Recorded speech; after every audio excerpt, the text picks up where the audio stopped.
Well, New York City Mayor Eric Adams coming into office with a promise to restore law and order to the Big Apple amid a big spike in crime, particularly violent crime. But the city's top prosecutor seems to have other plans. In a memo this week, newly sworn-in Manhattan District Attorney Alvin Bragg announced that he will do away with jail time for all but the most serious crimes and will stop prosecuting low-level offenses like trespassing, resisting arrest, and prostitution. He'll forgive those entirely, arguing that these policy changes will make New York City safer. We're back now with our panel, Bill McGurn, Kim Strassel, and Kyle Peterson. Bill, first to you. This is exactly the opposite, the DA Bragg's policies, from what the new mayor ran on. So how does the Mayor Adams, deal with a chief prosecutor who goes against his interests? Yeah, he's really out of tune with the season. You know, these kind of soft on crime prosecutors, very popular in the last couple of years. You have Chesa Bodine in San Francisco, Larry Craster, Philadelphia, Kim Foxx in Chicago. But everyone's reconsidering those policies when they look what they've done to their cities and so forth. So I think it's a real problem for Eric Adams. So far, the mayor has kind of downplayed the problem. But look, here's the big problem for mayors like Eric Adams that want to do something.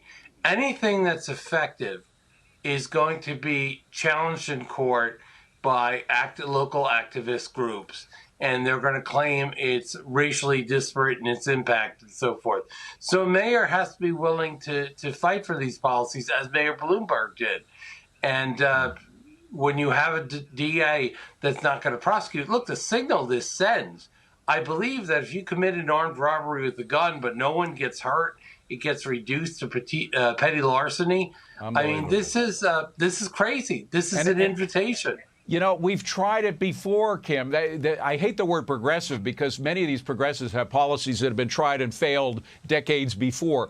In the 80s, we had these liberal policies. We went up to a murder rate of 2,200 a year in Manhattan in the early 1990s. Then Giuliani came in with exactly the opposite policy called the broken window theories, where he prosecuted small crimes. He hit the small crimes and ended up getting some big fish in the mix. We brought the murder rate down to 400 a year from 2,200. Are we going to go in exactly the opposite direction in terms of the murder rate and the other victims of crime now?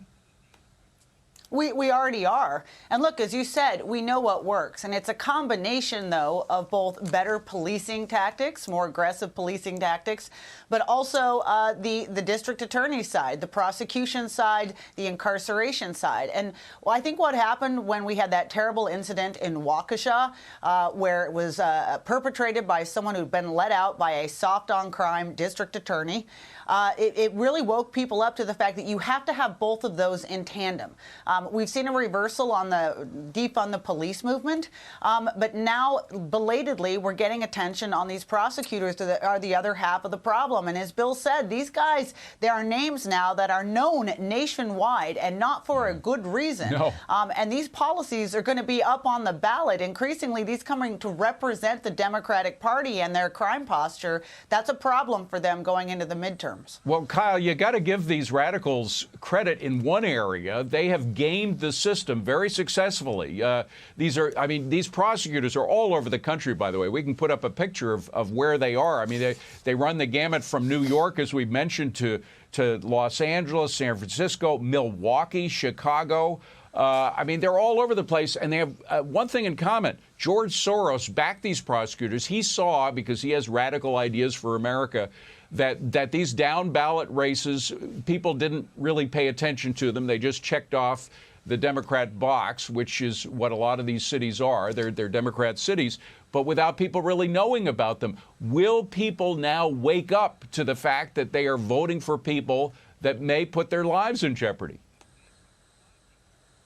Well, it seems in San Francisco, at least, they've begun to wake up, and it has taken some carnage to get there. And certainly, we hope that doesn't happen to New York before people do wake up. But that's what I think that Eric Adams could do if he wanted to, was raise the profile, get these stories out. He has access to all the city data. He can show and explain to people what's not being charged, what should be charged. If they stop prosecuting fair jumping, he can explain how much fair jumping has gone up. It seems like if you stop prosecuting that, you're going to incentivize it.